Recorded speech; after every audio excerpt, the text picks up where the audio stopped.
رات کا وقت تھا، چاند بادلوں کے پیچھے چھپا ہوا تھا اور ہر طرف گپ اندھیرا چھایا ہوا تھا۔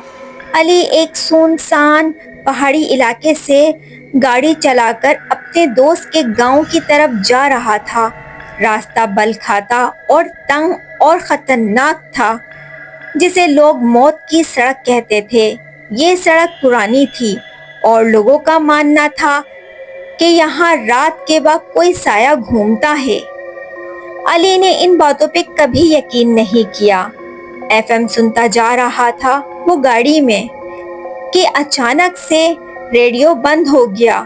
وہ حیران ہوا، پھر گاڑی کی لائٹیں بھی ایک لمحے کے لیے جھپکنے لگیں۔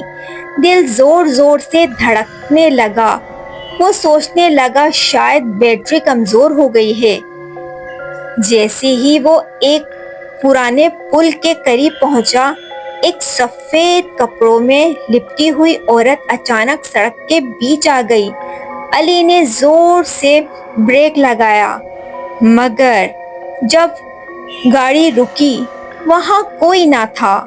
وہ نیچے اترا، ادھر ادھر دیکھنے لگا، لیکن سڑک سنسان تھی۔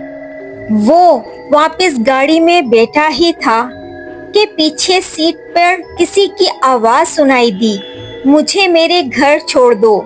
علی کا خون خشک ہو گیا۔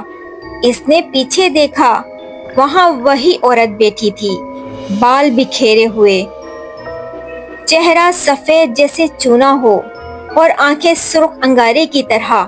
علی نے ڈرتے ڈرتے گاڑی چلائی۔ عورت نے راستہ دکھانا شروع کیا۔ وہ سڑک اور اندر جنگل کی طرف جاتی گئی۔ آخر ایک جگہ آ کر وہ بولی، یہیں رک جاؤ۔ جیسے ہی علی نے گاڑی روکی، عورت اچانک غائب ہو گئی۔ علی ہکا بکا گاڑی سے اترا اور دیکھا سامنے ایک پرانا قبرستان تھا۔